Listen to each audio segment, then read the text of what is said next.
welcome back to another episode of the most professional sports podcast on YouTube. Welcome back to Swivel Chair Sports. I'm your host, Zach Circle Mark Merkel, here on the coast today. Aaron, go ahead and say hi, Aaron. Hi, Aaron. Alright. Please make sure to like and subscribe if you enjoy our content. Other than that, let's go ahead and get into it. So, in this video, we'll be talking about the Kansas City Chiefs taking on the Cincinnati Bengals, where they were able to come out victorious. First half was kind of a back and forth affair. Second half, the Chiefs kind of, really wouldn't say ran away with it, but took the lead and didn't look back, I guess would be one way to say it. The Chiefs, first half, Bengals scored 3, Chiefs scored 7 to take the lead. Bengals respond with 14 straight points.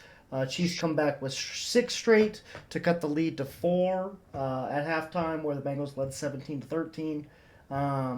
And then that second half, Chiefs come out, score 3 points in the third quarter, and then 9 more points in the fourth, while allowing 0 points to the Bengals. Really impressive performance from the defense of Kansas City, specifically in the second half. 0 points in the second half. Yeah. 0 points in the second half, like I had said earlier. But there's one statistic that really stands out to me, Aaron. Can you kind of figure out which one I may be talking about? Because, in my opinion, it's kind of obvious, but maybe there's something else that kind of piques your interest. I'm not exactly sure what else might be up there, but kind of getting the ball to Rashee Rice. Is that what you're looking at? I was gonna say that's what I want. Carries, 130 yards by Pacheco, but yeah, I think the Chiefs kind of MVS, another freaking bum of a day. 1 reception on 3 targets for 3 yards. Yeah.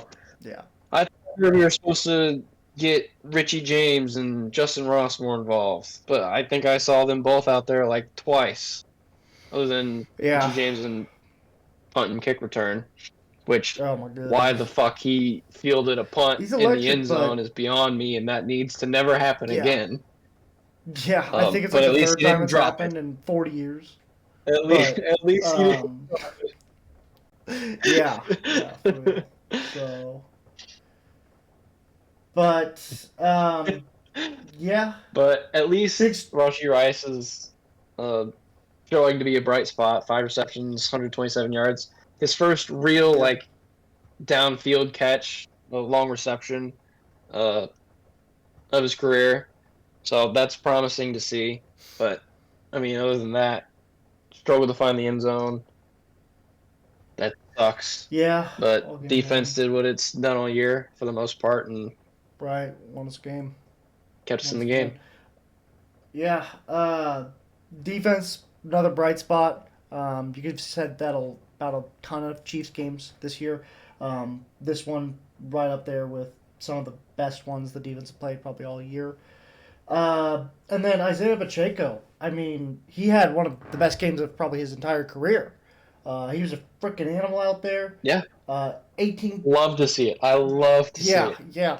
It was about time that we finally started handing him the rock. 18 carries and 7 receptions. Yeah, 18 carries, 7 receptions, 130 rushing yards. The only touchdown for the Chiefs all freaking game. I'm not even sure how many receiving yards he had, but the dude was just on fire in all facets of the game this past week. Really? 7 receptions, 35 yards. 35 yards? Okay. We also had that receiving touchdown, obviously. But, just him getting 25 carries alone is a huge, huge plus for me. It's about time the Chiefs started recognizing what they had in Isaiah Pacheco out of the backfield. But, yeah, there's really not much else I can say about that other than it's about frickin' time, So I hope this is a trend that we'll continue to see in the future, because I kind of think that if we can control the game, the flow of the game, the speed of the game, the trenches with our run game and Isaiah Pacheco, I think that's kind of going to be the recipes for success, especially with the lack of talent at the receiving position we have this year. So hopefully Andy Reid figures it out going forward and You know starts, he won't. yeah, I know. I Although know he won't. maybe he seems to be learning his lesson with the receiving core with targeting Rashi Rice more. Maybe that's Mahomes, but hopefully Yeah, it's the same sort of deal with Pacheco. yeah, I mean, I hope so. But at the same Still, time, we also see MBS getting a ton of targets still. So um, there's no telling what's going to happen there. But we'll just have to wait and see. So the other big story kind of coming out this game is a certain Bengals wide receiver. Taylor Swift was there. No, no. Uh, a certain Bengals wide receiver. I'm pretty sure she was there. Sure, yeah, I'm sure she Yeah. was there. But the big story is a certain Bengals wide receiver who only finished with 3 receptions and 41 yards in this game, by the way, decided to, prior to this game, come out and start talking crap about the Chiefs' defense and the secondary specifically, saying like, "Oh, they don't have a Jalen Ramsey." Like, "Oh, I wonder what's gonna happen." Like, "Oh, their defense isn't worth." Basically saying that the Chiefs' defense isn't good. And then he ends up proceeding to go out there, matching up with L'Jarius Sneed, a cornerback who's allowed 0 receiving touchdowns in the entire season this year, starting all 15 games that he's played, or whatever it is, 15, 16 games he's played. Gets absolutely locked up with him to the point where he's frustrated, starts, shoving L'Jarius after the play. L'Jarius, reacts to it, pushes back. And then Jamar Chase comes out at the end of the game, and I want to pull this quote up so that I don't get it wrong. Jamar Chase said, "I don't know what he was doing. I just be under people's skins sometime, I guess. You know what I'm saying?" Chase said. "MFer won't fight me, so alright. Just trash talking. Can't handle it." So apparently, L'Jarius Sneed, according to Jamar Chase, is a chicken for not wanting to fight Jamar in the middle of an NFL football game. So because L'Jarius Sneed showed any form of discipline whatsoever, instead of letting his emotions get the best of him, that makes him a chicken in the eyes of Jamar Chase. Which totally makes sense, because I mean, I'm glad Snead didn't yeah, get a penalty. yeah, honestly. I'm glad he was smart enough to not get Right? thrown out of a game. So, I just... Uh, I just don't understand how that makes L'Jarius look bad, what way, shape, or form. L'Jarius Sneed's just playing football out there, man. Yeah, there's going to be pushing and shoving. There's pushing and shoving in every single play in football. That's what football is. So to get frustrated just because dude locked you up for 3 receptions and less than 50 yards when you're supposed to be this top tier wide receiver in the league. L'Jarius Sneed, who, by the way, didn't even end up making the Pro Bowl for some reason, despite allowing 0 touchdowns in every single game he's played this season. Yeah, I mean, I think it's kind of clear who got the last laugh in this one. Bucker MVP. Yeah, yeah. And Bucker MVP.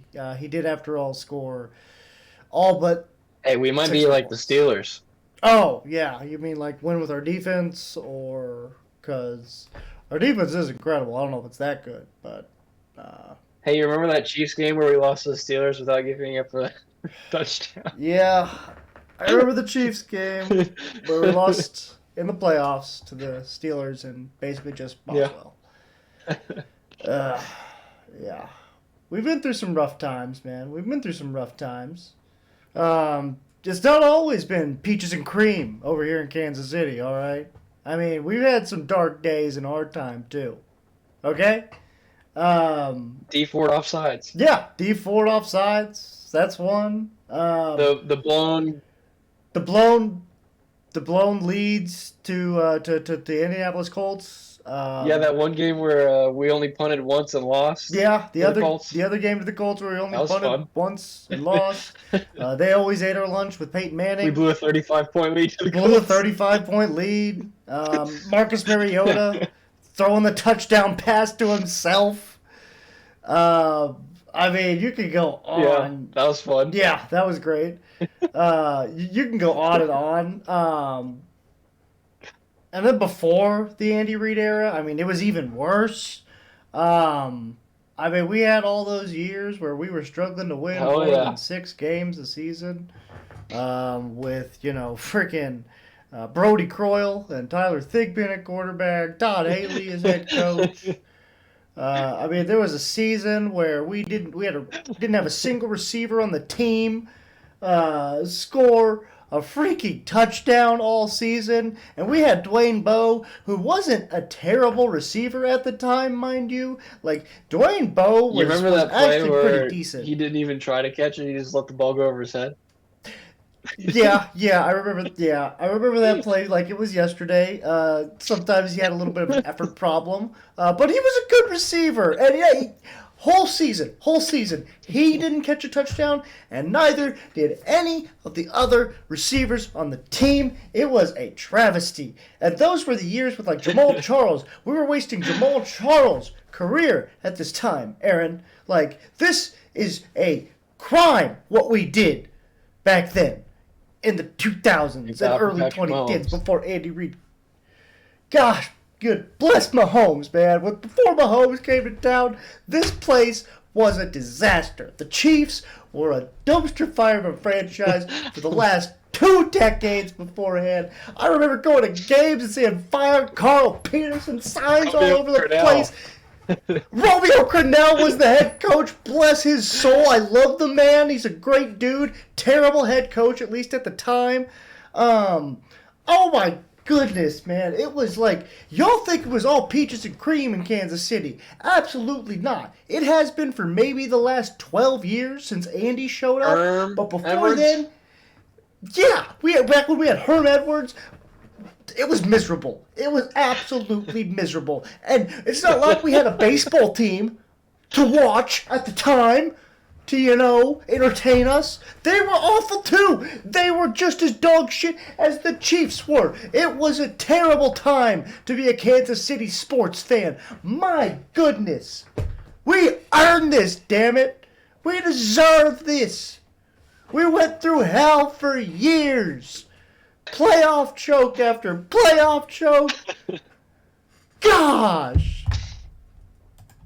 Well, in case you got anything else, Aaron, I think that'll do it here for this episode of the most professional sports channel on YouTube, Swivel Chair Sports. I've been your host, Zach Circlebar-Burkle, here with my host today, Aaron. Go ahead and say bye, Aaron. Bye. All right, that'll do it. Deuces.